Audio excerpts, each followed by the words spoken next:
एक मिथ था कि गरीब है तो बाहर नहीं जा सकता, इसके लिए बाहर जाने के लिए 25-30 लाख चाहिए। ये आम ही लोगों को मन में पहले ही होता है। आते हैं पेरेंट्स आते हैं तो वहाँ पे अगर सरप्राइज होती है, अरे हमारे मन में तो ये था कि 40-50 लाख होगा तो ही बाहर जा सकते हैं, 25-30 लाख से कम तो होगा ही नहीं। ये होगा जब आके देखते हैं कि यहाँ पे यूरोप में हम भेज रहे हैं, वहाँ पे 3-3 लाख में जा रहे हैं बच्चे, और उसमें 3 साल की फीस भी आ गई, 3 साल का अकोमोडेशन भी आ गया, ऊपर से गवर्नमेंट पैसे दे रही है आपको। मेरा डेफिनेशन है कि 60% मार्क्स होने चाहिए। अगर 60% मार्क्स है तो आपको हम स्कॉलरशिप दिला के देंगे, आप 100% स्कॉलरशिप। पंजाब में ना इमिग्रेशन में एक बहुत सारी चीजें चलती हैं कि पेमेंट आफ्टर वीजा, ऐसी बहुत सारी स्कीम्स आती हैं। क्या आप भी ऐसी चीजें प्रोवाइड करते हो? नहीं, वो सब चीज में नहीं करके, हम तो जो रियल है जो वही है। हम जो फीस हमको चाहिए ही नहीं, हमने फीस चाहिए नहीं आपको। आज मैं आपके इस माध्यम से, आपके प्लेटफॉर्म से एक हरजत स्टडी अब्रॉड की सबसे बड़ी न्यूज देने वाला हूँ आपको। आज के बाद में हमारी कंसल्टेंसी फीस 0 हो जाएगी। अभी तक हम कंसल्टेंसी फीस लेते थे, जो था उन्हीं वो भी बता देता हूँ। लोग तो बोला ना कि हिडन होता है, बताते नहीं है। मैं तो ओपनली बोल रहा हूँ कि 30,000 फीस थी हमारी पर कैंडिडेट। पूरा जो लेते थे उसका एडमिशन, एप्लीकेशन,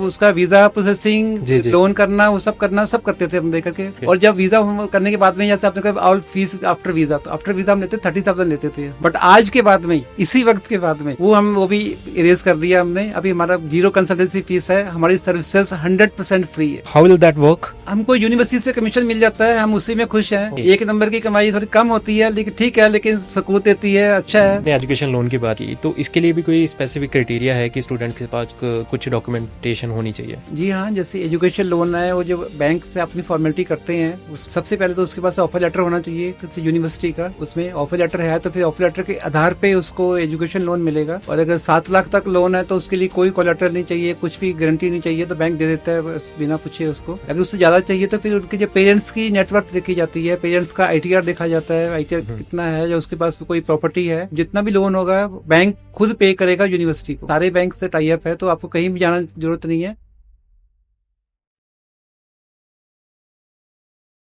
सत श्री अकाल इंद्रजीत सिंह जी। सत श्री अकाल। क्या हाल चाल है जी? आप? एकदम बढ़िया जी, आप सुनाइए कैसे हो? ठीक ठाक जी, बढ़िया।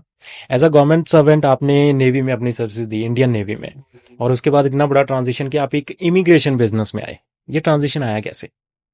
देखो, कुछ रिक्वायरमेंट्स होती है, कुछ लोगों की थी करके, और यार इतना बड़ा ट्रांजिशन भी नहीं है ऐसे बोल सकते इसमें, बिकॉज उससे काफी चीजें लिंक करती है डिफेंस में।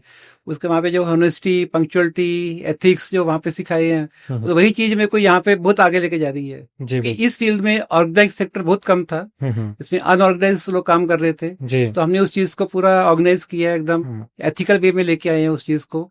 तो स्टार्टिंग में शुरू किया था लोगों की हेल्प करने के लिए, कुछ अपने को तो नॉलेज थी बाहर की। कोई आते थे, मेरा ये फॉर्म भर दो, मेरे को ये बताइए कौन सा है, तो मेरे को काफी इंटरेस्ट था बाहर की यूनिवर्सिटीज के बारे में जानना। एक हॉबी होती है, कौन सी कंट्री में क्या ट्रेंड चल रहा है, कौन से कोर्सेज अच्छी हैं, कौन से यूनिवर्सिटी की रैंकिंग अच्छी है, कौन सा कोर्स है। तो ऐसी हेल्प करता गया। तो बाद में लोगों ने ही मुझे बोला कि आप इतना हमको टाइम नहीं देते, जब बुलाते हैं करते हैं, आप ऑफिशियली एक खोलिए, ऑफिस खोलिए, ताकि कभी भी हम आ सकते हैं, आपके पास में मिल सकते हैं करके। बस ऐसे ही करते गए, हेल्प करते गए, और बस कब। ठीक है जी। अब मेन चीज क्या है कि बैकग्राउंड आपका भी पंजाब से, आप फरीदकोट से बिलोंग करते हो। बिल्कुल। और यहाँ से बॉम्बे तक का सफर कैसा रहा, और वो ट्रांजिशन कैसे आया कि यहाँ से बॉम्बे जाना है? ओह माय गॉड, ये तो बहुत लंबी कहानी है जी। कहाँ ले गया, बचपन में ले गए मेरे को। मैं यहाँ पे पैदा जरूर हुआ, यहाँ पे फरीदकोट, बट ज्यादा रहने का मौका नहीं मिला मेरे को यहाँ पे जी। उसका रीजन ये कि मेरे फादर साहब जो है वो आर्मी में थे, तो उनका ट्रांसफरेबल जॉब था। तो उनके साथ साथ में रहे पूरा। जैसे स्टडी मेरी काफी जगह से हुआ है। पहले पूना में स्टडी किया, 2 साल वहां लगाए, फिर रामगढ़, हजारीबाग वहां चले गए, रांची जी। फिर वहां से कलकत्ता चले गए, कलकत्ता में 4 साल पढ़ाई किया। फिर वहां से आगरा चले गए, आगरा कैंट में, वहां से पढ़ाई किया। You are the real traveller कह सकते हैं। फिर जैसे वो पढ़ाई खत्म हुआ तो मेरी खुद की सिलेक्शन होगी नेवी में, तो फिर वो यहाँ पे रह ही नहीं पाए, बस फिर वहां से नेवी में चले गए, वहां पे बॉम्बे। बस फिर वो कोस्टल एरिया में बॉम्बे, गोवा, विशाखापट्टनम, वहां घूमते घूमते तब तक बच्चे बड़े हो गए। फिर बच्चे वहां पढ़ रहे थे। जब खुद का रिटायरमेंट लिया तो ये था कि चलो बच्चों की पढ़ाई पूरी हो जाए, बॉम्बे में वहां पे सेट है, तो वहीं पे बस उसी के साथ पता नहीं चला कब क्या ट्रांजिशन हो गया। बस क्या बात है जी। इंडिया में बिजनेस करना ना, इट्स लाइक कि रिस्क लेना है, ये थिंकिंग है हम लोगों की। बट अब जैसे आप पहले गवर्नमेंट सर्वेंट बने, तो बिजनेस माइंडसेट पहले था, या एज अ गवर्नमेंट सर्विस में जाना पहले था, या फिर वो पेरेंट्स का था कि हाँ जी वो हैं तो हम भी जाएंगे? एक पॉजिटिव मेंटलिटी पहले थी बस। और ओके, सबसे ज्यादा जरूरी यही चाहिए, पॉजिटिव मेंटलिटी आपकी है तो आप कुछ भी कर सकते हो, कुछ भी बिल्कुल, पॉसिबल है आपके लिए। एग्जैक्टली। इम्पॉसिबल शब्द को हटा दो जिंदगी से, है ही नहीं है कुछ भी, आप कुछ भी कर सकते हो। जी, अभी जैसे सिंपल एग्जांपल दूं, अगर मैं आपको पूछूं कि आपको गोल्फ खेलना आता है, नहीं, तो आप बोलोगे नहीं, क्योंकि आपने ट्राई नहीं किया कभी, आपको कैसे पता कि आप जानते हो कि नहीं जानते। बिल्कुल, जी, आपने आज तक कभी गोल्फ नहीं एक भी जी, शॉट नहीं मारा होगा, नहीं, आपको पता ही नहीं कि आपको आता है कि नहीं आता। हुँ, तो जब करोगे, ट्रेनिंग करोगे 2 महीना 3 महीना, तो आपको भी आ जाएगा। तो हुँ, ऐसा कुछ भी नहीं होता कि हमको नहीं आता करके, हमने अभी तक किया नहीं है उस चीज को। एग्जैक्टली। वही है। क्या बात है जी। अब स्टार्टिंग में मैंने कहा था कि गवर्नमेंट सर्वेंट एज या फिर इंडियन नेवी से इमिग्रेशन का इतना बड़ा ट्रांजिशन हमारे लिए इसलिए है कि आपने कहा कि इसमें ऑनेस्टी, एथिक्स, पंजाब में अगर इमिग्रेशन बिजनेस देखोगे टोटली ऑपोजिट। हम्म, यहाँ तो ये लीस्ट ट्रस्टवर्थी बिजनेस बन चुका है आज के टाइम पे। आपने पिछली कुछ खबरें या कुछ हालात देखे होंगे इमिग्रेशन के। हम्म। सो उस लेवल के हिसाब से तो ये बहुत बड़ा ट्रांजिशन है। अब पंजाब के और बॉम्बे के अगर आप इमिग्रेशन में देखोगे तो क्या डिफरेंसेस दिखे हैं आपको? देखो, पंजाब का आपने कहा, तो ऐसा भी नहीं है कि सारे यहाँ पे जी बिल्कुल। बुरे हैं, क्योंकि हम्म, उसमें कुछ लोग होते हैं जिनके कारण बाकी लोग भी बदनाम हो जाते हैं, लेकिन पंजाबी में अच्छे लोग अच्छा काम कर रहे हैं, ऐसा जी, कुछ नहीं है। हम्म, बट हाँ, एक कल्चर में डिफरेंस जरूर है वहाँ पे। जी, स्टडी अब्रॉड में जैसे वहाँ पे है, स्टडी अब्रॉड मतलब कि प्योरली स्टडी अब्रॉड, उनको पता है कि मेरे को क्या कोर्स करने जाना है, कौन से कंट्री जाना है, थोड़ा सॉर्टेड आउट है, बच्चा बिल्कुल, पहले से तैयारी करके आता है। हम्म, पंजाब में ट्रेंड थोड़ा सा डिफरेंट है। यहाँ पे सबसे प्रायोरिटी ये होती है कि मुझे बाहर जाना है। हम्म, कोर्स बाद में सेकंड चॉइस है कि कौन सा कोर्स लेके जाना है, जी, उसको देख के वो है। कई बार बच्चा ऐसे भी बोल देता है कि कोई भी कोर्स चलेगा, हम्म, तो उसको समझाना पड़ता है कि ऐसा नहीं है कोई भी कोर्स। अगर आपका इंटरेस्ट अगर लॉ में है, हम्म, आपको बोलेंगे मेडिकल पढ़ने जाओ, तो आपको इंटरेस्ट ही नहीं आएगा उस चीज में। हम्म, तो आपको खुद का एप्टीट्यूड होना चाहिए उस चीज में, आपको किस चीज में इंटरेस्ट है। जी, वो मेन बेसिक मेन है कि यहाँ पे तो ट्रेंड है कि मुझे फॉरेन जाना है, वहां जाके सोचूंगा कि क्या करना है मेरे को। एग्जैक्टली, बट बॉम्बे साइड में यही है कि जहाँ नॉट ओनली बॉम्बे, बाकी हैदराबाद, कलकत्ता, चेन्नई, सब जगह पे अपने स्टूडेंट सभी जगह जा रहे हैं, जी, साउथ से भी जा रहे हैं। हम्म, उनको पूरा पता है, जैसे केरला में है तो वो बोलेंगे हमको नर्सिंग करने जाना है या क्या है। तो एक फिक्स है उनका, जो मोटो खुद का बच्चों का है पहले से जी, कि ड्रीम है कि क्या करना है। हम्म, बस उसी ड्रीम को हम आगे बढ़ाते हैं कि और उनके अकॉर्डिंगली कोर्स जो चूज करते हैं। आपको क्या, कौन सी यूनिवर्सिटी अच्छी है, किसकी फीस आपको एफोर्डेबल है, किस सिटी में जॉब अच्छी है, कहाँ पे, ओके, उस हिसाब से होता है। अच्छा वो सब करके आते हैं ऑलरेडी। नहीं, पूरा नहीं करके आते, उनको पता होता है कि मेरे को ये करना है, लेकिन हम्म, उनको फिर आते हैं फिर हमारे पास कि अब बताइए कि कौन सा कंट्री अच्छा रहेगा, हम्म, कौन सी यूनिवर्सिटी अच्छी रहेगी, कौन सा कॉलेज, क्योंकि उनको सबके बारे में नॉलेज नहीं है। वो सवाल लेके आते हैं हाँ जी, बेसिकली। हाँ जी, हाँ जी, बेसिकली तो यहाँ पर पंजाब में क्या है वो कि आप प्रॉब्लम एक लेके आते हैं, हम हाँ, उसका सोल्यूशन निकालते हैं। एग्जैक्टली exactly, बिल्कुल सही है जी। अब इसके पीछे का कारण क्या है कि पंजाब के पेरेंट्स के एजुकेशन, क्योंकि पंजाब के पेरेंट्स अगर देखोगे तो ज्यादातर एग्रीकल्चर से जुड़े हुए थे, एजुकेशन की तरफ शायद उतना नहीं है, और वहाँ के लोग ज्यादा एजुकेटेड हैं। या हम्म। फिर माहौल का फर्क पड़ता है कि वहाँ आउटसाइडर्स बहुत हैं, लोग सारे एजुकेटेड ही हैं, जॉब्स कॉर्पोरेट। एक्सपोजर एक्सपोजर ज्यादा है वहां पे, बिकॉज मेट्रो सिटी है, जी, तो एक कॉस्मोपॉलिटन माहौल बनता है वहां पे। हम्म, मुंबई जरूर मुंबई बोलते हैं, या दिल्ली बोलो, या खाली बॉम्बे को फोकस नहीं कर रहे हैं, जैसे जी, कोई भी मेट्रो बोलो, हम्म, तो वहाँ पे आसपास के लोग, बाकी स्टेट से भी आके लोग वहाँ पे काम करते हैं। बिल्कुल, तो आप कोई भी एक स्टेट पकड़ो, जैसे अपने पंजाब का नाम लिया, या हिमाचल ले लो, या कोई यूपी ले लो, तो उस स्टेट के अंदर जाके जितने इंटीरियर में जाओगे हम्म, तो लोकल लोग ही मिलेंगे आपको। जी, बाकी स्टेट से कम माइग्रेंट्स आते हैं वहाँ पे। और हम्म, मेट्रो में क्या, सभी जगह से माइग्रेंट्स आते हैं, तो सब अलग अलग एक कॉस्मोपॉलिटन लोग हैं वहाँ पे, मिलजुल के रहते हैं सभी, तो ज्यादा एक्सपोजर मिलता है, तो अवेयरनेस ज्यादा होती है। Different opinions. हाँ जी, और आजकल वैसे भी ये सब आ गए, इंस्टाग्राम, गूगल, सोशल मीडिया में आ गए, तो ज्यादा अवेयरनेस है बच्चों को बिल्कुल, उसमें। तो आपके ऊपर है कि उसको, सोशल मीडिया को किस तरीके से यूज करना है आपको। Exactly exactly. नहीं सही है जी। अच्छा एक चीज अक्सर पंजाब के काफी सारे इमिग्रेशन के पॉडकास्ट मैंने किए हैं, और मेरा एक सवाल यही होता था कि हर कंट्री की वेबसाइट बनी हुई है, वहां सारी इन्फॉर्मेशन है, फिर भी बच्चे को जवाब वहां से क्यों नहीं मिल रहे, वो क्यों नहीं खुद कर पा रहा कि इतने सारे इमिग्रेशन के बिजनेस शुरू हो पा रहे हैं, और उनके साथ डेफिनेटली फ्रॉड और स्कैम्स भी हो रहे हैं इसी चीज की वजह से। सबसे पहले तो विल पावर नहीं है उनमें कि मैं खुद कुछ कर सकता हूँ। हम्म, दूसरा ये कि मैक्सिमम वेबसाइट जो आपने बोला, या आपसे वो सारा इंग्लिश में है, या उनकी लोकल लैंग्वेज में वो है। तो यहाँ पे एक तो लैंग्वेज बैरियर थोड़ा सा है, यहाँ पे थोड़ा लैंग्वेज प्रॉब्लम है, वो भी एक बड़ा रीजन है। हम्म, और लोगों खुद कुछ करना भी नहीं चाहते, कि रिसर्च कम करते हैं यहाँ पे जी, बच्चे। बिल्कुल, अगर खुद रिसर्च करेंगे तो उनको समझ में आएगा कि ये काम इतना भी डिफिकल्ट नहीं है ये, हम्म, इतना। बस उनको थोड़ा अपना ध्यान होना चाहिए कि मुझे क्या पढ़ाई किया है मैंने, या मेरे में क्या चाहिए, इंटरेस्ट है किस चीज में, क्या करना है मेरे को। इतना तो खुद सोच लो, अगर वो भी नहीं है तो हम तो वो भी कर देते हैं। हमारे पास में काउंसलर्स हैं ओके जो आपको 1 घंटा आपके साथ बैठेंगे, आपके साथ इतने क्वेश्चन पूछेंगे, इतना सब करेंगे, तो आपको खुद को बता देंगे कि आपको किस फील्ड में जाना चाहिए, क्या फील्ड आपके लिए अच्छा है, किस जी में ज्यादा इंटरेस्ट आ रहा है आपको एग्जैक्टली उसमें, सो दैट आपको सही कोर्स दिया जा सके जो पढ़ाई कर पाओ।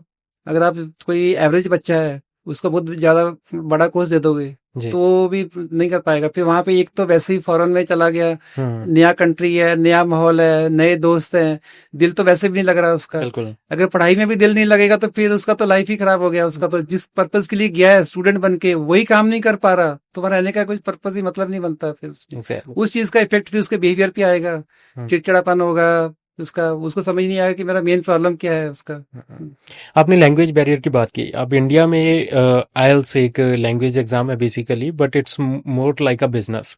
क्या बॉम्बे में भी यही है, या क्या वहाँ का कल्चर ऐसा है कि वहाँ आईएलटीएस की इतनी नहीं, वहाँ जरूरत पे आइल्स को as a English proficiency test देखा जाता है, एज ए बिजनेस नहीं होता वहाँ पे। है? तो 70% बच्चे तो खुद ही इंडिपेंडेंट कर लेते हैं। आजकल बहुत सारे अच्छे तरीके हैं, यूट्यूब पे फ्री लेसन्स पड़े हुए हैं, आइल्स करा देते हैं जी उससे, तो बच्चे खुद कर सकते हैं, इतना वो नहीं है। बस एक पैटर्न समझना होता है उसका क्या है, और किस तरीके से एक क्वेश्चन पेपर आता है, जी कितना टाइम के लिए क्या पूछेंगे, लिसनिंग का कितना ड्यूरेशन का पेपर है, जी राइटिंग में क्या करना है, इसमें रीडिंग में क्या है। तो ये सब थोड़ा हमारा भी ट्रेनिंग हम लोग एक्चुअली मोस्टली 1 महीने में तैयार कर देते हैं बच्चे को हम लोग। ओके 1 महीने में 4 मॉड्यूल्स है तो 4 वीक बहुत हो गई। एक मॉड्यूल के लिए 1 वीक हो गया, समझा दिया उसको, बस उसको बोलते हैं प्रैक्टिस खुद कर और एग्जाम बुक करो और एग्जाम ओके दे दो, हो जाता है। Okay because English language already उनको आ रही है, बस उनको एग्जाम का पैटर्न समझाना होता है कि क्या है। ठीक है जी। हाँ।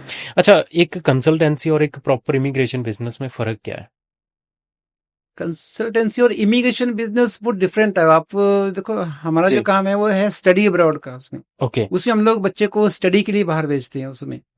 लेकिन जब आप बोलते हो कि एक इमिग्रेशन लॉयर वगैरह, उनका काम होता है वहां पे पीआर कैसे लेना है, या इन्वेस्टमेंट से वीजा कैसे मिलेगा, या और भी जो उसे आपका ट्रांजिशन है यहाँ से लेके जाना, वो सब चीजें डिफरेंट है वो लॉयर का। जी हमारा काम प्योरली स्टडी अब्रॉड का है। हम ओके आपको असिस्ट करते हैं कि आपको अच्छी यूनिवर्सिटी मिले, सस्ते रेट में मिले, अच्छी रैंकिंग वाली मिले, और किस यूनिवर्सिटी में कैसे एडमिशन लेना है, कौन कौन सा कोर्स कौन कौन सी यूनिवर्सिटी में अवेलेबल है। जी सपोज आपका कोई एक कोर्स है आपको करना है, वहाँ पे अगर 17 यूनिवर्सिटी में है तो हम 17 में ही टच करेंगे आपको। ओके हो सकता है आपको नहीं पता होगी कौन कौन सी यूनिवर्सिटी में कोर्स है, बिकॉज हर यूनिवर्सिटी में कम से कम 150 200 300 कोर्सेज होती हैं अकॉर्डिंग टू यूनिवर्सिटी का लेवल जो भी जी है।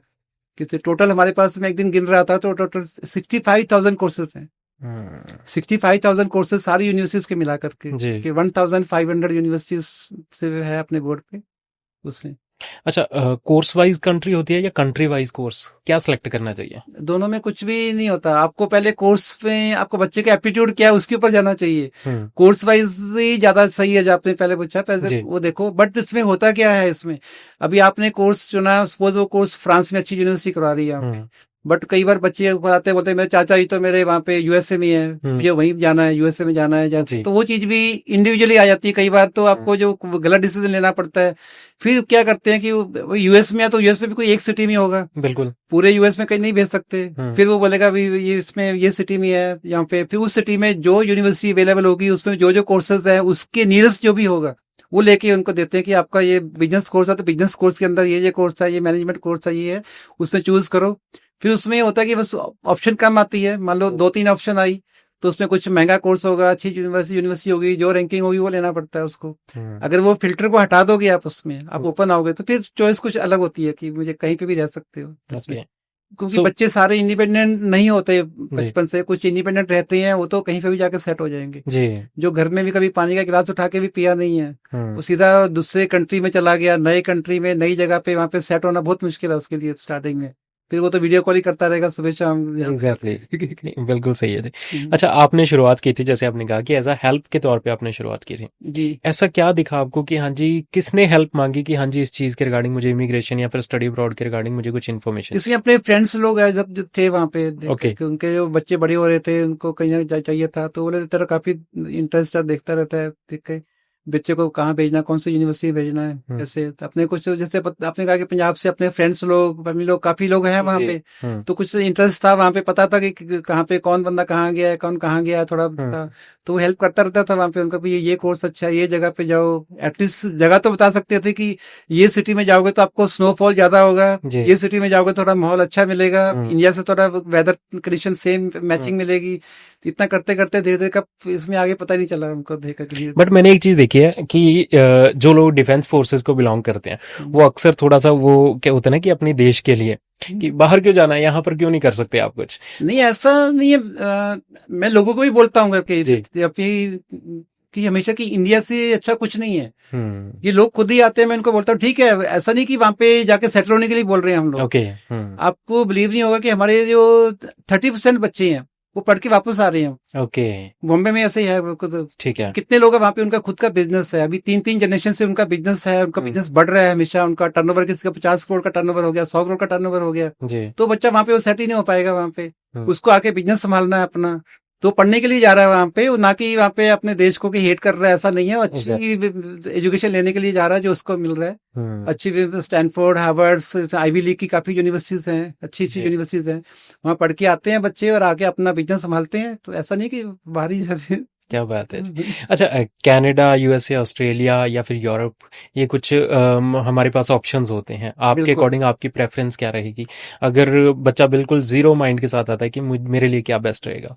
तो देखो उसमें कंट्री से कौन सा अच्छा ये नहीं बोलूंगा, क्योंकि हम क्या जैसे आपको बोला मैं स्टडी अब्रॉड कंसल्टेंट, तो स्टडी के लिए बाहर भेजेंगे तो बच्चे ने पहले तो यही उसका प्रोफाइल पता करेंगे कि उसने अभी तक पढ़ाई क्या की है, 12th किया हुआ है या डिग्री किया हुआ है, सपोज उसने डिग्री किया हुआ है, जर्नलिज्म में डिग्री किया हुआ है, उसमें कुछ भी मास मीडिया कम्युनिकेशन में किया हुआ है उसमें, तो उसके अकॉर्डिंगली उसको आगे कौन सा यूनिवर्सिटी अच्छी रहेगी और वो किस कंट्री में है, तो फिर उसको पूछेंगे कि आपका मोटो क्या है, इसमें 50% तो सॉर्टेड होते हैं कि मेरे को वहीं पे कुछ जॉब मिल जाए ज्यादा अच्छा है, यहाँ पे जॉब नहीं मिल रहा है इसमें, क्योंकि सभी के पेरेंट्स बिजनेसमैन नहीं होते हैं, बिल्कुल कुछ जॉब से भी होते हैं, तो फिर उसको पूछेंगे कि आपको अगर जॉब करना है तो जॉब वहाँ पे लिविंग एक्सपेंसेस सस्ता कहाँ पे है, कौन सी सिटी में है, आप एफर्ट कर पाओगे कि नहीं कर पाओगे। कुछ लोग हैं जो वेल टू डू है, वो बोलेंगे नहीं कोई भी अच्छा यूनिवर्सिटी चाहिए अच्छी जगह पे उसको चलेगा, ऐसा कुछ नहीं। कुछ लोग पहले ही बोले कि हमारा बजट थोड़ा कम है, उस हिसाब से जाना है हमको, तो उसको फिर जहाँ पे लिविंग एक्सपेंसेस कम होगा स्मॉलर सिटीज में, क्योंकि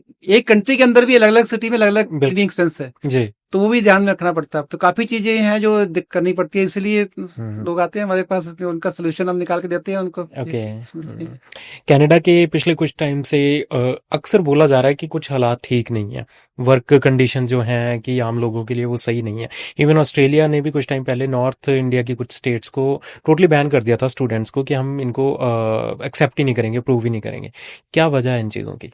देखो वो इंटरनल पॉलिसीज होती है, हर कंट्री की डिफरेंट पॉलिसीज है। अभी जैसे 2 क्वेश्चन आपका, एक कनाडा का और ऑस्ट्रेलिया का, दोनों का एक आंसर नहीं हो सकता, दोनों का अलग अलग मैं जवाब देना चाहूंगा। जैसे कनाडा का आपने कहा कि वहाँ पे प्रॉब्लम चल रही है, प्रॉब्लम वहाँ पे कुछ नहीं चल रही है, उन्होंने क्या किया, अपनी जो इमिग्रेशन पॉलिसी को थोड़ा रिफॉर्म किया है, उन्होंने ये कहा है कि बहुत ज्यादा लोग आ गए हैं यहाँ पे अभी, और थोड़ा सा इसको स्पीड को कम करते हैं। तो जो पहले जैसे 6 लाख मतलब साल में जा रहे थे तो उसको 35% कम किया। तो नेक्स्ट ईयर फिर उन्होंने जो कोटा था उसमें से अगेन 35% कोटा कम कर दिया है। तो कोटा कम किया है, ऐसे कुछ प्रॉब्लम कुछ नहीं आया, अभी भी लोग जा रहे हैं, पढ़ने जा रहे हैं, बट जहाँ ज्यादा जा रहे थे अभी बढ़ना चाहिए था, हर साल 20% 30% ग्रोथ चाहिए थी, तो वो डी ग्रोथ हो गया वो। तो कम हो गया, तो फिर लोगों ने क्या किया, अपना रुख फिर दूसरी जगह किया। अभी यूरोप में अच्छा जा रहा है, यूरोप लोगों ने, कुछ लोगों ने वेलकम करना शुरू किया, कुछ लोगों ने मतलब कुछ कंट्रीज ने उन्हें बोला कि ठीक है इस चीज को इनकैश किया जाए, तो उन्होंने अच्छे अच्छे कोर्सेज लेके आए, काफी अच्छी यूनिवर्सिटीज हैं यूरोप में भी, काफी अच्छा है पढ़ाई, जर्मनी हो गया, इटली हो गया, फ्रांस हो गया, काफी अच्छा जा रहा है वहाँ पे।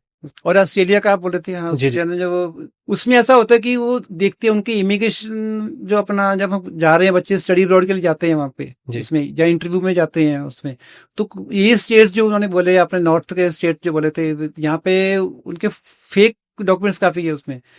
जैसे आपने कहा कि यहाँ पे सब एग्रीकल्चर ज्यादा है, 70% एग्रीकल्चर लोग करके हैं, बट वो कहीं जॉब का सर्टिफिकेट बनवा लिया या कुछ ऐसे दिखा दिया घर ये है, तो वो चीज उनको बस पसंद नहीं है। वो चाहते हैं कि भले ही गलत है लेकिन सच बोलो, आपको वीजा मिलेगा, लेकिन फेक नहीं चाहिए। तो वो जो जहां जहां से उनको लगता है कि यहाँ से फेक कुछ आया, तो उस स्टेट को पूरा बैन कर देते हैं वो देख।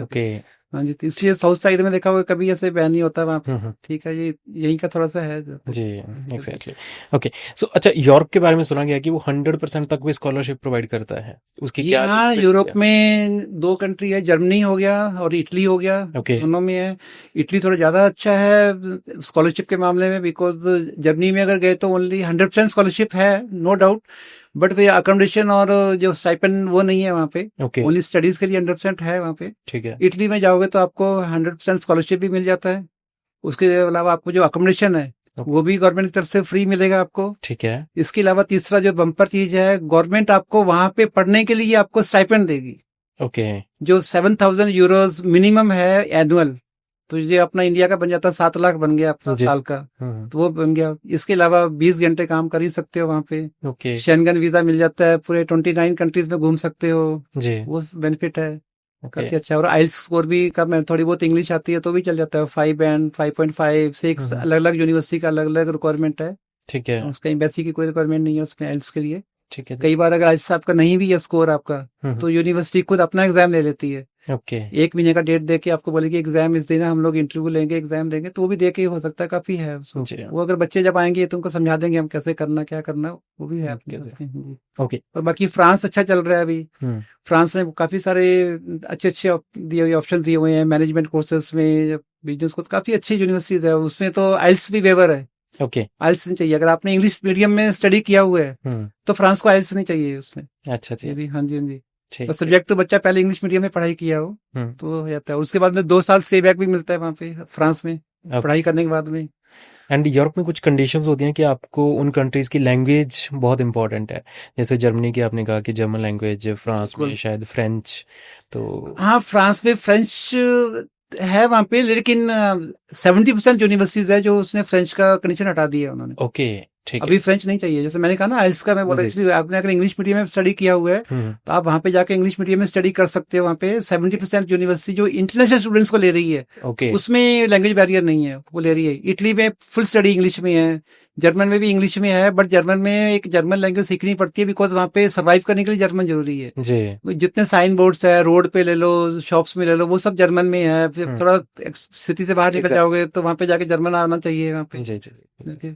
अच्छा, आप क्या क्या प्रोसेस रहता है, उनकी एलिजिबिलिटी पता लगी, आप तक पहुंचने की क्या एलिजिबिलिटी होनी चाहिए, मतलब कि क्या चीजें प्रिपेयर करके आए स्टूडेंट की उसके लिए फिर फॉरेन का जो रास्ता है वो साफ हो आपको बस अच्छी एजुकेशन लेने की आपके में वो एक जज्बा होना चाहिए कि मुझे पढ़ना है, अंदर से होना चाहिए कि अंदर बाहर जाके पढ़ना है, सोल्यूशन हम निकालेंगे आपको। ठीक है। अगर कितने बच्चे हैं, अगर मान लो आपके पास में अभी फाइनेंशियल प्रॉब्लम है, कुछ नहीं है, तो एजुकेशन लोन भी हमारा टाई अप है, एजुकेशन लोन भी हम करवा के देते हैं। यूनिवर्सिटी हम बताएंगे कौन सी यूनिवर्सिटी में जाना है। अगर जैसे हम बात कर रहे थे पहले कि अगर कोई बिल्कुल गरीब बंदा है, उसके एक मिथ था कि गरीब है तो बाहर नहीं जा सकता, इसके लिए बाहर जाने के लिए 25-30 लाख चाहिए, ये आम ही लोगों को मन में पहले ही होता है। मैंने देखा है जो आते हैं, पेरेंट्स आते हैं तो वहाँ पे अगर सरप्राइज होती है, अरे हमारे मन में तो ये था कि 40-50 लाख होगा तो ही बाहर जा सकते हैं, 25-30 लाख से कम तो होगा ही नहीं, ये होगा। जब आके देखते हैं कि यहाँ पे यूरोप में हम भेज रहे हैं, वहाँ पे 3-3 लाख में जा रहे हैं बच्चे। अच्छा जी। और उसमें 3 साल की फीस भी आ गई, 3 साल का अकोमोडेशन भी आ गया, ऊपर से गवर्नमेंट पैसे दे रही है आपको उसमें के, तो मतलब कि जो गरीब बच्चा है वो भी पढ़ सकता है। अच्छा बच्चा होना चाहिए पढ़ने में। अच्छा का मतलब मेरा डेफिनेशन है कि 60% मार्क्स होने चाहिए। ओके। अगर 60% मार्क्स है तो आपको हम स्कॉलरशिप दिला के देंगे आपको, 100% स्कॉलरशिप। 100% स्कॉलरशिप। क्या बात है जी, बहुत बड़ी कमिटमेंट है। एंड अच्छा, पंजाब में ना इमिग्रेशन में एक बहुत सारी चीजें चलती हैं कि पेमेंट आफ्टर वीजा, ऐसी बहुत सारी स्कीम्स आती हैं, क्या आप भी ऐसी चीजें प्रोवाइड करते हैं? नहीं, वो सब चीज में नहीं करके, हम तो जो रियल है जो वही है। हम जो फीस हमको चाहिए ही नहीं, हमने अभी एक अच्छा फीस चाहिए नहीं आपको, कंसल्टेंसी फीस अभी बता रहा हूँ मैं आपको, देखे अभी हरजल स्टडी अब्रॉड की हिस्ट्री की सबसे बड़ी खबर। अभी तक जितने ऑफर कुछ निकालते रहते हैं, अभी हमेशा कुछ भी फेस्टिव सीजन आया तो ऑफर निकाल दिया, दिवाली ऑफर आया, कभी होली ऑफर आ गया, न्यू ईयर ऑफर आ गया, ये आ गया।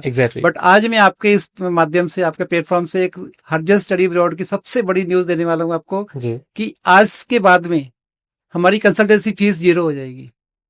अभी तक हम कंसल्टेंसी फीस लेते थे जो था ओनली, वो भी बता देता हूँ, लोग तो बोला ना कि हिडन होता है, जब बताते नहीं है, मैं तो ओपनली बोल रहा हूँ कि 30,000 फीस थी हमारी पर कैंडिडेट। अब वो भी नहीं है। पूरा जो लेते थे उसका एडमिशन एप्लीकेशन, उसका वीजा प्रोसेसिंग, जी जी। लोन करना, वो सब करना सब करते थे हम देख करके। ओके। और जब वीजा हम करने के बाद में, जैसे आपने कहा ऑल फीस आफ्टर वीजा, तो आफ्टर वीजा हम लेते 30,000 लेते थे। हमारा जो भी व्यूअर्स है उनको पता है, जो दे रहे हैं हमको देख करके इतना ही ये फीस था। बट आज के बाद में, इसी वक्त के बाद में, वो भी इरेज कर दिया हमने। अभी हमारा 0 कंसल्टेंसी फीस है, हमारी सर्विसेज 100% फ्री है। And how will that work? Yes, because हमको यूनिवर्सिटी से कमीशन मिल जाता है, हम उसी में खुश हैं। ओके। एक नंबर की कमाई थोड़ी कम होती है, लेकिन ठीक है, लेकिन सुकून देती है, अच्छा है। तो यहाँ पे काफी कंसल्टेंट, वो काफी क्या मोस्टली नहीं बताते हैं ये सब चीजें जी। आपको। अंदर की चीज बताएंगे नहीं आपको कि ये हमारा तो बस आपसे लेंगे करेंगे, तो हमारा वो है। नहीं हो सकता है एक्चुअली। काफी कंसल्टेंट मेरे से नाराज भी होंगे कि जी। ये सब क्यों बता रहा हूँ मैं आपको। बट ऑनेस्टी पंक्चुअलिटी ये तो उसके खून में है, तो रहेगी वो तो। क्या बात है जी, बहुत बड़ी कमिटमेंट है। हाँ। एंड नाराज तो बहुत दूर की बात है, मुझे लगता है आप उनका बिजनेस खत्म कर दोगे इस चीज से। वैसे वाकई में बहुत मतलब काबिले तारीफ चीज है कि अगर आप देखो, सब्र होना बहुत बड़ी चीज है ना, वरना पैसा कभी खत्म नहीं होता, लालच एक ऐसी चीज है। सो सबर की जो आपको, जब जब बच्चे को आप बाहर बेचते हो, जी। जो उसके पेरेंट्स पे या बच्चे की जो स्माइल होती है, वो प्राइसलेस है। बिल्कुल जी। उसके वो बराबर कोई कितना भी कमीशन मिशन सब चीजें बहुत छोटी हो जाती है। जब आपका बिल्कुल। रियल जो स्माइल, जब उसको देखते हो, रियल जो दिल से निकलता है, उसकी जो दुआ आती है, हमको वही चाहिए बस हमको। क्या बात है जी। अच्छा, बच्चे बाहर जाते हैं, फिर वहाँ अब हमने कहा कि स्टडी करके कुछ बच्चे वापस आ जाते हैं, but most of the students specifically, अगर क्योंकि मैं नॉर्थ इंडिया से यहाँ से बिलोंग करूँ, तो यहाँ के हालात कुछ ऐसे हैं कि यहाँ से माइंडसेट ही ऐसा होता है कि वहाँ सेटल होना है, किसी भी तरीके से हो जाए हम। बिल्कुल। तो उस चीज को आप कैसे देखते हो कि उसके लिए ठीक है सेटल होना बुरी बात नहीं है, बट उसके लिए किस चीज को इंपॉर्टेंस देनी चाहिए? जो बच्चे यहाँ पर घर पे जिन्होंने पानी का गिलास नहीं पिया होता उठा के, वो वहां जाते हैं और खुद खाना बनाना पकाना फिर सब कुछ करना पड़ता है, बिल्कुल, तो ये कितनी मुश्किल है चीजें? देखो मुश्किल इंडिविजुअली काफी, जैसे आपने खुद ही आंसर दिया कि जब बच्चे यहाँ पे बिल्कुल काम नहीं किया होता उस जी। टाइम देख करके, बट वहाँ पे क्या होता है, एक माहौल होता है, एक मजबूरी बन जाती है बच्चे की, एक और एक शर्म भी आती है देख करके वहाँ पे, कि मैं अगर बोलूंगा कि मुझे वापस आना है, ये जाना है, तो उसको दिखता है कि मेरी वापस जाऊंगा तो मेरी फैमिली में पहले कुछ नहीं है। बिल्कुल। क्योंकि काफी फैमिलीज ऐसी मैंने देखी है, रियल में देखा है मैंने, जो बच्चे वहां पे गए हैं, जाके बच्चे अपने माँ बाप को पैसे भेज रहे हैं, उनको तो उनकी घर उसी से चल रहा है उनका, जी। वो तो घर वापस नहीं आ सकता उसका बिल्कुल। देख के। तो ऐसे लोग हैं जो यहाँ पे नहीं काम करते, बट वहाँ पे माहौल ऐसे बना होता है, और प्लस वहाँ पे गवर्नमेंट आपको टाइम देती है। सबसे बड़ी बात ये है, ये बहुत कम लोगों को पता है। जी। लोगों को क्या लगता है कि इंडिया के जैसे होगा, डेली स्टडी करनी है। नहीं, वहाँ पे ऐसे डेली स्टडी नहीं है। वहाँ पे जो हर यूनिवर्सिटी कॉलेज जो है, इनका जो क्लासेस हैं, वीक में 2 दिन 3 दिन ये क्लास है वहाँ पे। जी। तो बाकी दिन बच्चा क्या करेगा वहाँ पे? तो उसको यहीं से 2 वीजा लेके जाता है बच्चा। ओके। एक स्टडी वीजा लेके जाता है, जी। एक साथ में पार्ट टाइम का वीजा यहीं से लेके जाता है। तो उसमें ही होता है, हर कंट्री का एक अलग अलग स्कीम है, जी। किसमें 20 hours per week, 40 hours per week, time to time change करते रहते हैं अकॉर्डिंग टू देयर सिचुएशन। जब ज्यादा जरूरत आ गई उनको वर्कर्स की, तो बढ़ा देंगे जी। ऐसे भी है। तो वो बच्चा जब उसको ऑप्शन मिलता है तो काम करता है वो। वैसे भी एज हो जाती है, ठीक है, अभी जब बच्चा बाहर जाता है उसकी एज होती है 17 18 19 20 साल हो जाती है, थोड़ा अडल्ट बन चुका है वो। बिल्कुल। उसकी अंदर से भी आवाज आती है कि मैं रिस्पॉन्सिबल बन गया हूँ, मैं ये कर रहा हूँ, तो काम करने का है। जब माँ बाप के सामने रहता है तो बच्चा स्कूल में होता है 6 7 साल, उसमें तो काम करता भी नहीं है, उसमें एज भी नहीं होती है उसकी। तो वहां जाके बच्चे रिस्पॉन्सिबल बन जाते हैं। तो बाकी फ्रेंड्स लोग होते हैं वो बना देते हैं साथ में, क्योंकि मैं यहाँ पे काम पे जा रहा हूँ, वहाँ पे एक बंदा चाहिए उनको, चलेगा के साथ में, तो सोचते चल फ्रेंड बुला रहा, चल चलते हैं साथ में, एक साथ काम भी करेंगे, बातें भी करेंगे। तो जब देखते हैं 15 20 दिन का, तो उनको फील ही नहीं होता कि काम कर रहे हैं, वो उस माहौल में डल जाते हैं, मजा आने लगता है उसमें, पैसे मिलते हैं। माँ बाप से तो पॉकेट मनी मांगना पड़ता था, वहां जब वो चीज होती है तो वो मोटिवेशन का काम करती है। बिल्कुल। तो वो मोटिवेशन से बच्चा अपने अभी उसको पता नहीं चलता कब मैं काम करने लगे, कब मैं सीख गया, कब नहीं। अच्छा, हमने एजुकेशन लोन की बात की, तो इसके लिए भी कोई स्पेसिफिक क्राइटेरिया है कि स्टूडेंट के पास कुछ डॉक्यूमेंटेशन होनी चाहिए? जी हाँ, जैसे एजुकेशन लोन है, वो जो बैंक से अपनी फॉर्मेलिटी करते हैं, उसमें सबसे पहले तो उसके पास ऑफर लेटर होना चाहिए किसी यूनिवर्सिटी का। उसमें ऑफर लेटर है तो फिर ऑफर लेटर के आधार पे उसको एजुकेशन लोन मिलेगा। ठीक है। और अगर 7 लाख तक लोन है तो उसके लिए कोई कोलेटरल नहीं चाहिए, कुछ भी गारंटी नहीं चाहिए, तो बैंक दे देता है बिना पूछे उसको। ठीक है। अगर उससे ज्यादा चाहिए तो फिर उनके जो पेरेंट्स की नेटवर्क देखी जाती है, पेरेंट्स का आईटीआर देखा जाता है, आईटीआर कितना है, या उसके पास कोई प्रॉपर्टी है तो कोलेटरल लेकर के उसके ऊपर लोन ले सकते हैं। तो लोन जितना भी लोन होगा बैंक खुद पे करेगा यूनिवर्सिटी को। उसमें तो आपको कोई प्रॉब्लम नहीं आती है। वो सब हमारे पास टाई अप है, 7 से 8 बैंक ऑलरेडी टाई अप हो चुके हैं, बाकी भी पाइपलाइन में है। उसमें तो सारे बैंक से टाई अप है, तो आपको कहीं भी जाना जरूरत नहीं है। जैसे ऑफर लेटर आता है हमारा, हमारे जी पास में जैसे ही आ गया तो हम ऑफर लेटर लेकर के बैंक को दे देंगे, तो बैंक वहां से प्रोसेस कर देता है पूरा। आपसे डॉक्यूमेंट जो मांगेंगे नॉर्मल है, वही आपका आईडी प्रूफ हो गया, केवाईसी जी आपके डॉक्यूमेंट्स हो गए। हम्म आपके बाद बाकी उसका नेटवर्क देखा जाता है, आपका 3 साल का आईटीआर, जी और उस बेस पे इजी हो जाता है। ज्यादा 7 से 8 दिन मैक्सिमम, हमने ऐसे देखा था 2 दिन 3 दिन में भी लोन पास हुआ है बच्चों का। ओके। हाँ जी, कुछ कुछ कंपनियां 24 घंटे में देती है। एजुकेशन लोन में एक स्पेसिफिक फैसिलिटी भी मिलती है कि क्या आप वो भी प्रोवाइड करते हो कि जैसे स्टडी के बाद आपने पे बैक करना शुरू हाँ जी, करना हाँ जी, होता हाँ है? जी, जी। सही। इसमें 3-4 मॉडल्स होते हैं इसमें, तो अब पेरेंट्स से पूछते हैं हमें कौन से में जाना है। हुँ, उसमें सबसे पहले जैसे आपने बोला कि जब तक वो बच्चा स्टडी कर रहा है हुँ, तब तक ईएमआई स्टार्ट नहीं होगी, जी, क्योंकि उनको भी यही पता नहीं कि आपने कितना लोन यूज किया है। बिल्कुल। सपोज आपका 3 साल का कोर्स है, आपका 4 साल की डिग्री है उसमें, जी, तो आपने फर्स्ट ईयर में आपने फीस कुछ ले लिए, पैसे ले लिए, जी, दे दिया। सेकंड ईयर में आप वहाँ पे काम भी कर रहे हो, या आपके पेरेंट्स भी कुछ कमा रहे हैं, आप भी कमा रहे हो, तो कितना आपने दिया, जितना ड्यू होगा, थोड़ा शॉर्ट पड़ेगा, आप उतना बैंक से ले लोगे। थर्ड ईयर में फिर आप बैंक से उतना लोगे। फोर्थ ईयर में फिर जब लिया तो लिया, वैसे मैक्सिमम बच्चे लेते नहीं है सेकंड जी, थर्ड ईयर फोर्थ ईयर में। फिर फोर्थ ईयर के बाद में बैंक देखेगा कि कितना टोटल आपने लोन ले चुके हो। हुँ, आपका सैंक्शन अमाउंट अलग होता है और डिसबर्समेंट अलग होता है। बिल्कुल। सपोज सैंक्शन आपका 1 करोड़ सैंक्शन कर दिया, जी, पर आपने डिसबर्समेंट 60 लाख ही लिया, 50 लाख ही लिया, हुँ, तो 50 लाख की ईएमआई चौथे साल के बाद में बनेगी। जी, इसलिए पहले साल तो पता ही नहीं आपको कि ईएमआई कितनी बनेगी बिल्कुल आपकी। सही है। जी, बट कुछ एक और दूसरा मॉडल में बैंक जाता है, उसमें ये होता है कि आपको 4 साल तक एक फिक्स देंगे, छोटा सा अमाउंट देंगे, सपोज 10,000। जी, 10,000 हर महीने आपका भरना है उसमें। ओके। तो उसमें जो आपका जो शुरू से जो इंटरेस्ट लिया होगा उसका इंटरेस्ट कवर हो जाता है उसमें। हुँ, तो 4 साल के बाद देखते हैं कि आपने फर्स्ट ईयर का इंटरेस्ट कम बना था, जी, सेकंड ईयर में वो भी एड ऑन हो गया, उसका इंटरेस्ट 4 साल का बना के एक थोड़ा सा आइडिया लगा देते हैं, बस वो होता है। ठीक है जी। फिर तीसरा ये भी होता है कि अगर आपका बंदे का ये देखते हैं कि अगर ज्यादा रिस्की प्रोफाइल है हुँ, उसकी, जी, तो उसका फिर अभी से ईएमआई शुरू कर देंगे हुँ, उसमें। ओके। अच्छा, आप कौन-कौन सी सर्विसेज़ प्रोवाइड करते हो? जैसे कि कई जगह पे होता है ना इमिग्रेशन में कि आपको यहाँ से भेजना फिर सेटल करना बहुत कुछ होता है। में स्टडी अब्रॉड बोलेंगे जी, जी, इसमें जी। हम लोग देख करके, जी, जी। इसमें सर्विसेज हमारी देखो, सबसे पहले तो बच्चा आता है हमारे पास में, उसकी काउंसलिंग करते हैं उसकी ओके, देख के। उसमें हमको समझ में आया था कि बच्चे ने अभी पास स्टडी क्या किया हुआ है, कितने परसेंट मार्क्स हैं, कितने, किस इंग्लिश प्रोफिशिएंसी कितनी है, किसमें, तो उसमें होगा। उसके आधार पे फिर हम लोग उसको कंट्री शॉर्टलिस्ट कराएंगे सबसे पहले, ठीक है। यूनिवर्सिटी शॉर्टलिस्ट कराएंगे, कोर्सेज शॉर्टलिस्ट कराएंगे, ये सब चीज में हेल्प करते हैं। जी, इसके बाद फिर हम उसका एप्लीकेशन तैयार करते हैं। ओके। हर यूनिवर्सिटी की रिक्वायरमेंट है, कोई ऐसे मांगेंगे, उसमें ऐसे लिखने में उसकी हेल्प करेंगे। फिर एलओआर्स लेके आता है बच्चा, वो कैसे, कईयों का नहीं पता होता कैसे जी, लेना है, वो लेंगे, वो उसमें हेल्प करेंगे। हुँ, उसकी प्रोफाइल बिल्डिंग करते हैं, बेसिकली उसकी जी, प्रोफाइल में क्या अच्छा चाहिए उसकी। बिल्कुल। कई कई यूनिवर्सिटी तो 3-3 ऐसे मांगती है उसमें। हुँ, फर्स्ट एक ऐसे दिया, फिर वो अगर अप्रूव हो गया फिर सेकंड ऐसे मांगेगी, जी, फिर वो अप्रूव हो गया फिर थर्ड ऐसे मांगेगी। हुँ, तो उसमें पूरा प्रोफाइल बिल्डिंग करते हैं बच्चे का। उसमें फिर उसके बाद में यूनिवर्सिटी अप्लाई हो गया, फिर उसको फॉलो अप करते हैं हम लोग ठीक। यूनिवर्सिटी में, कि बच्चे का हमारा इसका अप्लाई किया हुआ है, इसका कहाँ तक पहुंचा, क्या हुआ, थोड़ा जल्दी कर दो, ये कर दो। फॉलो अप ले लिया, उसका ऑफर लेटर आ गया। हुँ, फिर ऑफर लेटर आने के बाद में सपोज बच्चे का 3-4 जगह से ऑफर लेटर आया है, जी, बहुत होता है हमारे सब बच्चों का, मैक्सिमम ऐसे ही होता है। हम जब 5-6 जगह पे अप्लाई करते हैं, हुँ, तो सपोज 3-4 जगह से ऑफर लेटर आ गया। फिर वो बैठ के पेरेंट्स के साथ बैठ के हम डिसाइड करते हैं कि चारों यूनिवर्सिटी में से किस यूनिवर्सिटी का ऑफर लेटर हमको एक्सेप्ट करना है। ओके, उसमें काफी चीजें मैटर करती हैं उसमें, कि उनका बजट क्या है, पहले चारों का बजट लिखा जाता है। जी, फिर चारों कौन कौन सी कंट्री में है, फिर कौन कौन सी सिटी में है, फिर उस सिटी में लिविंग एक्सपेंसेस कितना है, फिर ओके, कोर्स कौन सा है, चारों का सेम कोर्स है कि 3 अलग अलग कोर्स है, फिर कौन सा कोर्स एक्सेप्ट करना है। तो ये सब चीजें वहाँ पे बैठ के बच्चे का भी माइंड में रखा जाता है। पेरेंट्स को जब बैठाते हैं फाइनेंशियल के लिए, फाइनेंस करना है, जी, बच्चे को करना है, कोर्स करना है उसके लिए, तो वो सब चीजें हेल्प करते हैं उसको। फिर उसका जो एक्सेप्ट कर लेंगे, जी, फिर यूनिवर्सिटी को मेल डालते हैं कि ये कोर्स हमको एक्सेप्ट करना है। फिर उसका पेमेंट टर्म्स आ जाती है कि कब कब कैसे कैसे पेमेंट करनी है। बिल्कुल, फिर वो लेटर लेकर के हम देते हैं बैंक को, आपका लोन हो जाएगा आपका। फिर लोन करने में आपकी हेल्प कर देंगे आपको। फिर लोन हो गया, फिर वहां से रिसिप्ट लेके देना, यूनिवर्सिटी से फॉलो अप लेके भी बच्चे ने फीस पे कर दिया है। फिर उसका रिसिप्ट लेके उसका वीजा की तैयारी करवाते हैं।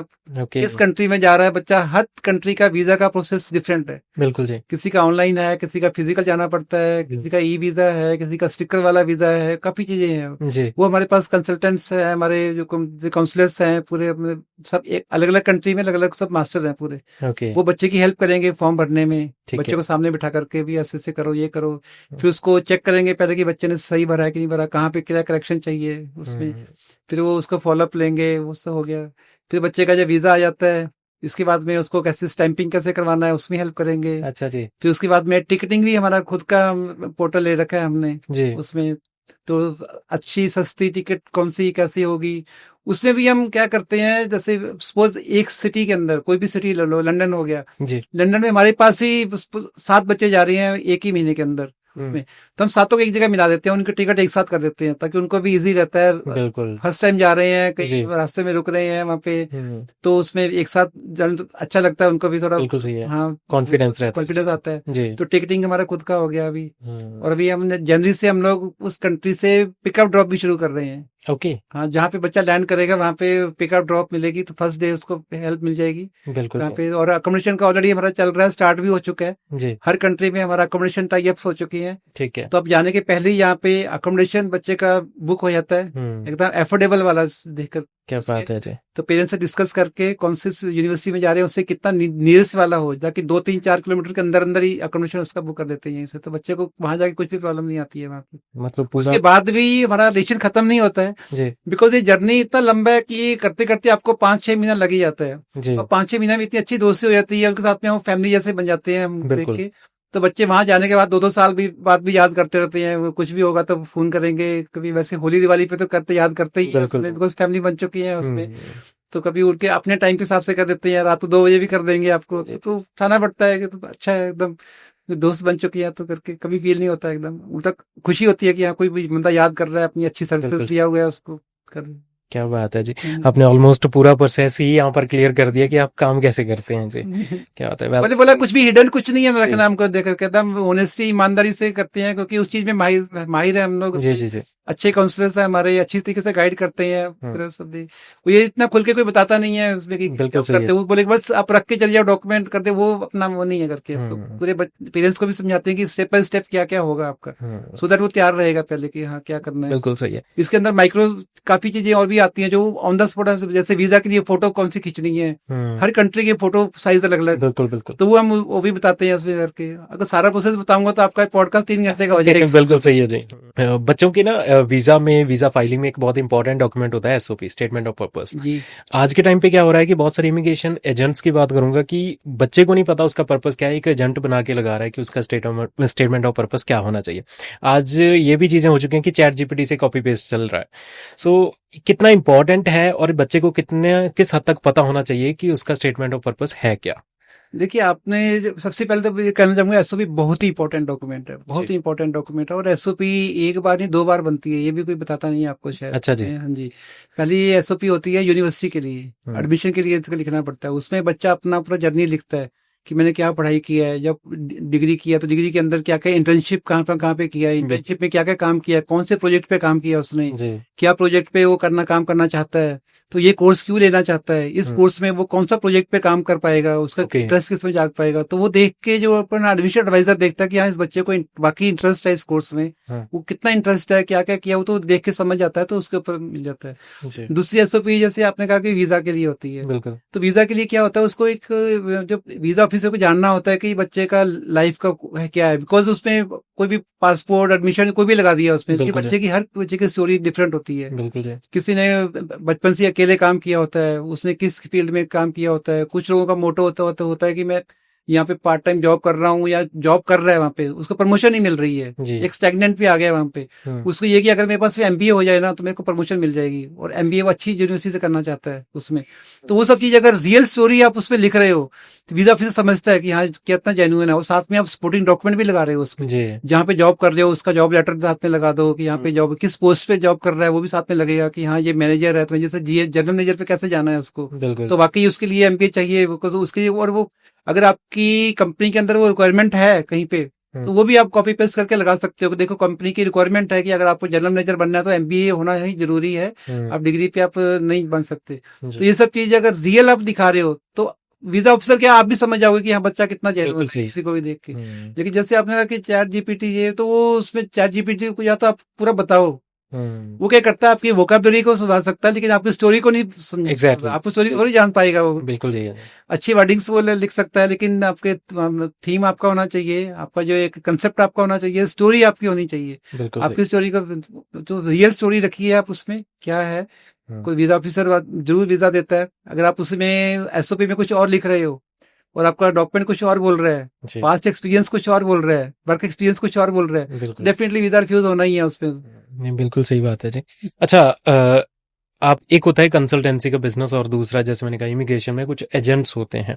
आपका स्टडी अब्रॉड कंसल्टेंसी है, तो इसमें क्या होता है कि फ्रॉड किस तरीके से हो जाते हैं, स्कैम किस तरीके से होते हैं बच्चों के साथ? देखो, स्कैम जब आपको ये होता है कि मुझे, आपने खुद ही बोला था कि कुछ बच्चे होते हैं कि मुझे बाहर ही जाना है, जी, उनका कुछ स्टडी बैकग्राउंड नहीं है, या उसको कोई कोर्स का नहीं पता मुझे क्या करना है, जब वो सारा कुछ ही जाके उसको बोल देगा कि मुझे बस कैसे बाहर भेज दो करके, या ना उसको कुछ आइल्स देना है ना ये करना है, तो उसमें फिर कुछ ना कुछ गलत लोगों के हाथ में पड़ जाते हैं, कुछ होगा तो उसमें फायदा उठाते होंगे लोग उसमें देख करके। तो थोड़ी बहुत अवेयरनेस आप भी रखो उसमें। आप अच्छे कंसल्टेंट जो रजिस्टर्ड है, जो गवर्नमेंट बॉडी का है, जैसे एमएसएमई में या गवर्नमेंट कहीं पे भी रजिस्टर्ड है, तो उसके पास जाओ, चेक करो, जाके पर यही पूछो कि आपका लाइसेंस सर्टिफिकेट दिखाओ, आप गवर्नमेंट में कहीं रजिस्टर्ड हो क्या उसमें। बिल्कुल। और प्लस फ्रॉड जैसे आपने कहा कि कहाँ पे आता है, जहाँ पे पैसे इन्वॉल्व होंगे, बिना पैसे के तो कोई फ्रॉड नहीं हो सकता। एग्जैक्टली। तो हमने तो पहले ही कंसल्टेंसी फीस खत्म कर दी है, तो हम पैसे ले ही नहीं रहे। अभी हम तो यही बोलेंगे कि जो बच्चा हमारे पास में कंसल्टेंसी के लिए आएगा, वो अपना credit card, debit card, chequebook सब घर पे छोड़ के आए। क्या बात है। बस सीधे कंसल्टेंसी देंगे आप। That's really nice. अच्छा, जाते जाते बहुत सारे स्टूडेंट्स हैं जो अभी फॉरेन कंट्री या अब्रॉड स्टडी प्लान कर रहे होंगे या एक सपना देख रहे होंगे उस चीज का, उनको क्या एडवाइस करना चाहोगे? उनको यही एडवाइस देता हूँ, सपना देखना अच्छी बात है, सपने देखिए और अपनी हैसियत से बड़े सपने देखिए, जो आप कर सकते हो, बहुत कुछ कर सकते हो, जो कि आप बंदा सब कुछ कर सकता है उसमें। आप बस ड्रीम लेके आइए, उसका सोल्यूशन हम निकालेंगे। हम आपको बताएंगे कि आपको कौन सा कोर्स लेना है, कौन सा स्टडी किया है, उसके साथ में मैचिंग कोर्स कौन सा है वहाँ पे, कौन सा कंट्री ठीक है आपके लिए, कहाँ पे लिविंग एक्सपेंसेस कम है, कहाँ पे ट्यूशन फीस कम है, कौन से यूनिवर्सिटी की रैंकिंग अच्छी है। ऐसा भी नहीं कि कोई कोर्स दे दिया और उसका यूनिवर्सिटी की रैंकिंग ही नहीं है तो आपका कैरियर में वो आएगा। तो वो सब चीजें मैटर करती है, बंदे का देखना पड़ता है देख के। अगर आपका खुद का फिल्टर ना लगाओ कि मेरे को मामा के पास ही जाना है, इसी सिटी में जाना है, तो अलग चीज है। फिर भी हम हेल्प करते हैं उसमें, मैक्सिमम 90% ट्राई होती है कि अच्छा कोर्स लेके जाए बच्चा। ठीक है, ओके। अच्छा, बहुत सारे इस टाइम पे स्टूडेंट्स, आई थिंक ये इमिग्रेशन या फिर स्टडी अब्रॉड के रिगार्डिंग मुझे अभी तक जो लगा कि सबसे अवेयरनेस क्रिएट करने वाला पॉडकास्ट था। मैंने बहुत सारी चीजें सीखी। बहुत सारे बच्चे आपको, तो बहुत बड़ा कम्प्लीमेंट है मेरे लिए। नहीं, बहुत सारे बच्चे आपको देख रहे होंगे इस टाइम पे, वो आपको कैसे कांटेक्ट कर सकते हैं, ऑनलाइन ऑफलाइन? हमको भी नीचे नंबर चल रहे हैं, उस पे नंबर पे क्लिक करके आपको कांटेक्ट कर सकते हैं, व्हाट्सएप के थ्रू कर सकते हैं, या हमारी अपनी वेबसाइट है, वेबसाइट पे कर सकते हैं, उसमें ईमेल करें, सारे माध्यम है ओपन है। क्या बात है उसमें। हाँ जी, ठीक है। खैर, बहुत शुक्रिया अपना कीमती समय देने के लिए, हमारे पॉडकास्ट में आए। आपका बहुत बहुत शुक्रिया जी। थैंक यू, शुक्रिया आपको वक्त देने के लिए।